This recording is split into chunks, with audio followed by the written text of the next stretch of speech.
Good morning everyone, this is JB sir. आज से हम लोग एक नई शुरुआत करने वाले हैं, मतलब क्लास 9 की न्यू एनसीईआरटी को सॉल्व करने वाले हैं। हर क्वेश्चन को अलग वीडियो में कराऊंगा, आराम से समझाऊंगा विद इंट्रोडक्शन वीडियोस आल्सो। तो शुरू करते हैं भाई साहब आज की वीडियो को। पहले चैप्टर का नाम क्या है? पहले चैप्टर का नाम है हमारा orienting yourself the use of coordinates. देखो, चैप्टर को समझने से पहले चैप्टर के नेम का मतलब हमें पता होना चाहिए, चैप्टर के नाम का मतलब हमें पता होना चाहिए। तो क्या होता है orienting yourself the use of coordinate का मतलब? देखो, अपने आप की पोजीशन बताना या फिर अपने आप की लोकेशन बताना, वो भी नंबर्स के थ्रू, इसी का मतलब होता है ओरिएंटिंग योरसेल्फ। क्या बात क्लियर हुई? ठीक है, अब हम इस चैप्टर में क्या पढ़ने वाले हैं उसकी चर्चा करते हैं। 2D Cartesian coordinate system. ठीक है, ये क्या होता है, कैसे इसका नाम 2D कार्टेशियन कोऑर्डिनेट सिस्टम पड़ा, वो सब कुछ बताऊंगा। लेकिन उससे पहले कुछ चीज़ें हमने पढ़ी हैं, उसको हम रिकैप करते हैं। अच्छा, हमने एक चीज़ पढ़ी थी भाई साहब नंबर लाइन के बारे में। नंबर लाइन तो पढ़ी होगी भाई साहब? हाँ जी, पढ़ी है।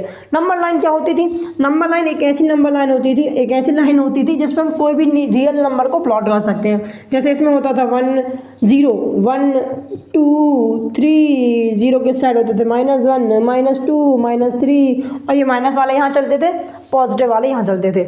यहाँ पे क्या होता था, मैं किसी भी नेचुरल नंबर को, होल नंबर को, इंटीजर नंबर को, रैशनल नंबर को यहाँ पे प्लॉट कर सकता था। मतलब किसी भी पॉइंट को मैं रख सकता था और इसकी पोजीशन में बता सकता था। बिल्कुल सही बात है। ये क्या होती थी? 1D होती थी, मतलब 1 डायमेंशनल होती थी। इसमें आप क्या करते थे, या तो आप स्ट्रेट बता सकते थे, दोनों साइड से स्ट्रेट किसी भी पॉइंट की पोजीशन बता सकते हो। जैसे कि मैं बताऊं, अगर मैं इस साइड जाऊँ, हमारे यहाँ इस साइड जाऊँ, तो यहाँ से 20 से 30 किलोमीटर की दूरी पे पंचमढ़ी है। क्या है पंचमढ़ी? शायद तुमने सुना होगा, मध्य प्रदेश में होशंगाबाद जिला जहाँ पे मैं रहता हूँ, वहीं पे 20 से 25 किलोमीटर चल जाओ, पंचमढ़ी बहुत अच्छी जगह है, आना कभी घुमा के लाऊंगा। ठीक है, अगर मैं इस डायरेक्शन में आऊँ, सीधे सीधे इस डायरेक्शन में जाऊँ, हमारे यहाँ नर्मदा नदी बहती है, तो उसका एक घाट है पासी घाट, वहाँ पर बड़ा मज़ा आता है। ठीक है, अगर यहाँ से जाऊँ 20 किलोमीटर समथिंग, 19 से 20 किलोमीटर, तो यहाँ पासी घाट पड़ जाता था। मतलब मैं किसी भी पॉइंट की लोकेशन बता रहा था, लेकिन सिर्फ स्ट्रेट पाथ के थ्रू।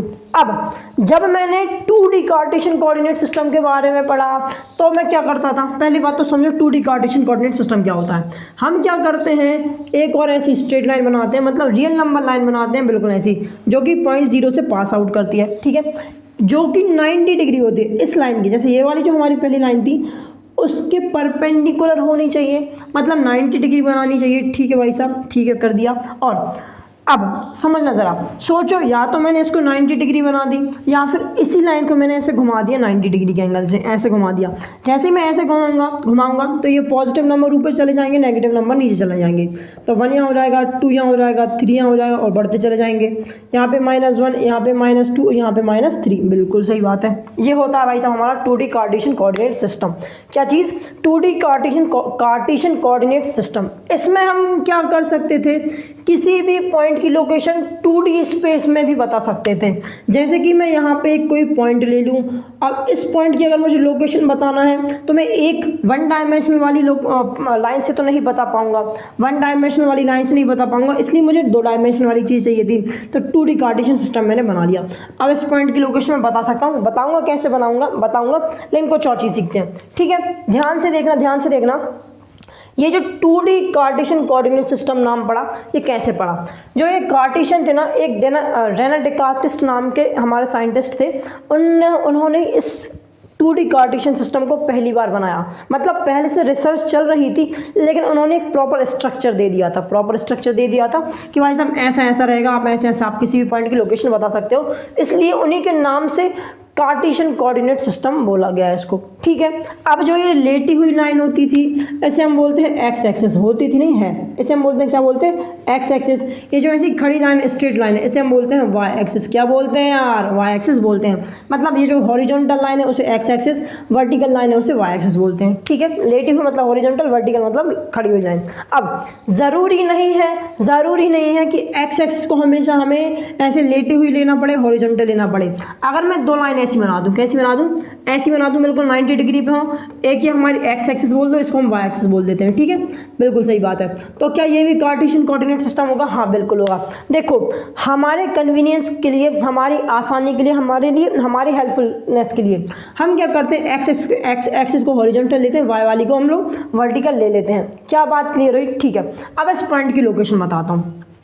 हमें अगर किसी भी पॉइंट की लोकेशन बताना है तो हम कैसे लिखते हैं, हम पहले एक्स कोऑर्डिनेट लिखते हैं फिर वाई कोऑर्डिनेट लिखते हैं, एक्स कोऑर्डिनेट और फिर वाई कोऑर्डिनेट। मतलब क्या, एक्स एक्सिस के अलोंग मैं कितना यूनिट चला, इस पॉइंट तक पहुंचने के लिए एक्स एक्सिस के अलोंग में कितने यूनिट्स चला। ध्यान से देखो, अगर यहाँ पहुंचना है तो मुझे एक्स एक्सिस पे 1 यूनिट और 2 यूनिट चलना पड़ेगा। तो मतलब एक्स की वैल्यू कितनी आ जाएगी, एक्स कोऑर्डिनेट की वैल्यू कितनी आ जाएगी, 2 आ जाएगी। ठीक है, इस पॉइंट के पहुंचने के लिए, इस पॉइंट को पहुंचने के लिए मैं जीरो से, हाँ स्टार्टिंग पॉइंट हमारा जीरो होता है, इस पॉइंट तक पहुंचने के लिए मैं हमारे जीरो से यहाँ से कितना चला, 1 यूनिट, 2 यूनिट और 3 यूनिट। ध्यान से देखो, तुम बोलोगे सर यहाँ पहुँच रहे हैं यहाँ नहीं पहुँच रहे हैं, वो बाद में बताऊंगा अगले एक्सरसाइज में, लेकिन 1 यूनिट, 2 यूनिट और 3 यूनिट। अच्छा, अगर मुझे यहाँ तक पहुँचना है तो मुझे कितना यूनिट चलना पड़ेगा, 3 यूनिट चलना पड़ेगा। तो इस पॉइंट की लोकेशन क्या हो जाएगी, 2,3। क्या बात क्लियर हुई? ठीक है, इसी तरीके से और पॉइंट को लोकेट करना बताता हूँ कैसे कैसे करते हैं। ध्यान से देखो, मान लो मुझे ये पॉइंट लोकेट करना है, इस पॉइंट की लोकेशन बताना है।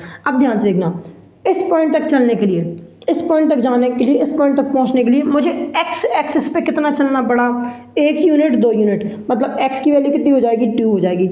अब इस पॉइंट तक पहुंचने के लिए मुझे वाई एक्सिस पे ऊपर या नीचे कितना चलना पड़ा। ध्यान से देखोगे तो यार इस एक्सिस पे तो मुझे चलना ही नहीं है, इस एक्सिस पे भी मुझे नहीं चलना, मतलब वाई वाली एक्सिस के अलोंग तो मैं चला ही नहीं हूँ। तो मतलब वाई की वैल्यू कितनी जाएगी, 0। अरे हाँ ना बोल यार, वेरी गुड। अगर मैं इसी तरीके से एक और पॉइंट ले लेता हूँ, मान लो मैंने ये पॉइंट ले लिया, ठीक है। अब इस पॉइंट की लोकेशन बताओ, पोजीशन बताओ। इस पॉइंट तक पहुंचने के लिए मुझे एक्स एक्सिस पे कितना चला, 1 यूनिट, 2 यूनिट, 3 यूनिट। तो ये मत बोलना सर इसकी वैल्यू 3 हो जाएगी, मतलब एक्स कोऑर्डिनेट की वैल्यू 3 हो जाएगी। हाँ, एक्स की वैल्यू -3 होगी, क्योंकि -3 उस पोजीशन, उस पॉइंट की पोजीशन क्या है, -3 है एक्स एक्सिस पे। वाई एक्सिस पे कितना है, वाई एक्सिस पे ध्यान से देखो ना, मैं इस साइड चल रहा हूँ ना मैं इस साइड चल रहा हूँ, तो वाई की वैल्यू 0 हो जाएगी। अब तुम जरा ध्यान से समझ लेना, जो हमारी एक्स एक्सिस होती है, एक्स एक्सिस पे वाई की वैल्यू, वाई कोऑर्डिनेट की वैल्यू हमेशा 0 होती है। वाई कोऑर्डिनेट हमेशा 0 होता है हमारी एक्स एक्सिस पे, क्योंकि मैं वाई के अलोंग चल ही नहीं रहा हूँ ना, तो इसलिए 0 ही होगा। क्या बात क्लियर हुई? ठीक है। अब अगर मैं यहाँ पे एक और पॉइंट ले लूँ, मान लो इस पॉइंट की बात करो, इस पॉइंट के लिए कोऑर्डिनेट्स क्या हो जाएंगे, ध्यान से देखो, एक्स एक्सिस के अलोंग मैं कितना चल रहा हूँ, एक्स एक्सिस के अलोंग मैं चल ही नहीं रहा हूँ। इस पॉइंट तक पहुँचने के लिए एक्स एक्सिस के अलोंग नहीं चल रहा हूँ, तो एक्स की वैल्यू कितनी हो जाएगी, 0 हो जाएगी। इस पॉइंट तक पहुँचने के लिए मैं वाई एक्सिस के अलोंग कितना चल रहा हूँ, वाई एक्सिस के अलोंग मैं 1 यूनिट चल रहा हूँ, तो इसकी वैल्यू क्या हो जाएगी, 1 यूनिट हो जाएगी। तो इस पॉइंट के कोऑर्डिनेट्स क्या हो जाएंगे, 0,1, 0,1। क्या बात क्लियर है? अगर मैं इस पॉइंट की बात करूँ, इस पॉइंट की बात करूँ, तो इसके कोऑर्डिनेट्स क्या हो जाएंगे, इस पॉइंट तक पहुँचने के लिए मैं एक्स एक्सिस पे कितना चल रहा हूँ, एक्स एक्सिस पे क्या मैं इस साइड जा रहा हूँ, नहीं जा रहा हूँ, क्या मैं इस साइड जा रहा हूँ, नहीं जा रहा हूँ, तो एक्स की वैल्यू कितनी, 0। एक्स कोऑर्डिनेट की वैल्यू कितनी, एक्स कोऑर्डिनेट कितना, 0। वाई के लिए कितना जा रहा हूँ मैं, -3 जा रहा हूँ, कितना, -3। तो भाई साहब इस पॉइंट के कोऑर्डिनेट्स हो जाएंगे 0, -3। अब ज़रा ध्यान से देखना, हमने जैसे ये पॉइंट्स को प्लॉट किया तो मुझे क्या समझ आया, ध्यान से देखना, ये जो वाई एक्सिस थी, ये जो वाई एक्सिस थी, इस पे एक्स कोऑर्डिनेट कितना है, 0 है। कितना है, 0 है। तो याद रख लेना, समझ जाना कि वाई एक्सिस पे अगर कोई भी पॉइंट होता है, वाई एक्सिस पे अगर कोई भी पॉइंट होता है तो एक्स कोऑर्डिनेट हमेशा 0 होगा।